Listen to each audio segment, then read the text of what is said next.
ప్రభువైన యేసుక్రీస్తు నామంన మీ అందరికీ శుభములు. మన యొక్క నూతన భాగంలో నుండి ఆదికాండము 3వ అధ్యాయము 15వ వచనం.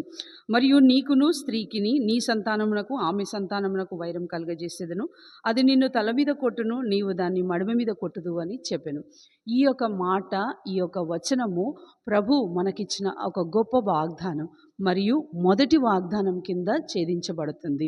అది ఎలాగంటే, ఎప్పుడైతే ఆదాం హవ్వ ఏదైతే చేయకూడదో నిషేధించబడిన దాన్ని చేసి దేవుని యొక్క అధికారాన్ని ప్రశ్నిస్తూ దేవుని యొక్క ప్రేమను కోల్పోయారు. అప్పుడు ప్రభు ముందుగానే చెప్పాడు, నువ్వేదైతే తినకూడదో అది తిన్న దినమున నిశ్చయముగా చచ్చెదవు. శారీరకంగా వాళ్ళు చావలేదు, కానీ ఆత్మీయంగా చనిపోయారు. అంటే వారు దేవునితో సంబంధం పూర్తిగా కోల్పోయారు.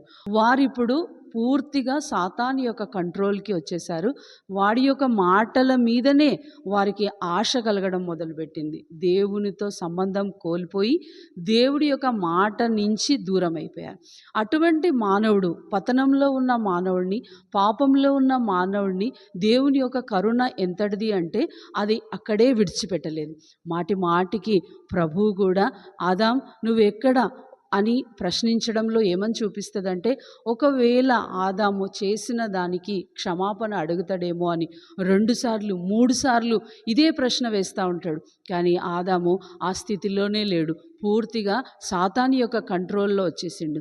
శత్రువు యొక్క మొదటి ఆలోచన ఏముంటుందంటే, వాడు ఏ విధంగా అయితే నాశనం అయిపోయాడో మిగతా వాళ్ళు కూడా, దేవుని సంతతి నుంచి వచ్చిన ప్రతి ఒక్కరు అలా నాశనం అవ్వాలని.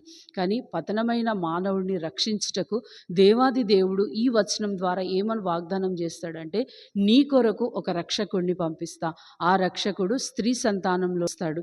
ఆ రక్షకుడు వాడి యొక్క తలని చితికబ్రాస్తాడు.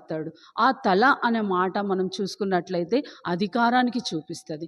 దేవుని చేతిలో ఆ అధికారం ఉంది. సాతానుకి భూమి మీద మనల్ని ఇబ్బంది పెట్టడం, ఆ కొద్ది సమయం వరకు మనల్ని బాధ పెట్టడం ఉండవచ్చు, కానీ సంపూర్ణమైన అధికారం ప్రభు చేతిలో ఉంది. అట్టి అధికారం చేత సాతాను తలను చితకబ్రాస్తా అన్నాడు.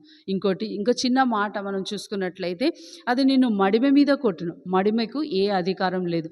ఒక మానవుడు తల మీద గాయం కలిగితే అది సంపూర్ణంగా చేతికి రాలేని స్థితి ఉంటుంది. కానీ అదే కాళ్ళకి ఏ అధికారం లేదు. ఆయా సమయాలలో కొంత ఇబ్బంది కలుగుతుంది, ఒక సుమారు 6 నెలలు 7 నెలలు. కానీ తర్వాత దేవుని యొక్క అధికారం కిందికి రాగలడు.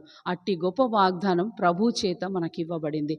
ఆ వాగ్దానం చేతబట్టుకొని మనం ఈ రోజంతట్లో, ప్రభా నేను శత్రువు యొక్క సాతాను శోధనలో పడనీయకుండా నన్ను ఈ రోజంతా కాపాడు, నీ యొక్క శక్తితో నీ యొక్క అధికారంతో కాపాడు అంటే ప్రభు మనల్ని ఒక వింతైన విధానంలో తన అధికారం కిందికి తీసుకురావాలని ఇష్టపడుతుంది. రండి ప్రార్థన చేసుకుందాం. ప్రియమైన తండ్రి, యేసు ప్రభు ఘనమైన నామంలో నీ యొక్క అధికారం కిందికి మమ్మల్ని ఉంచవలసిందిగా ప్రార్థిస్తున్నాం.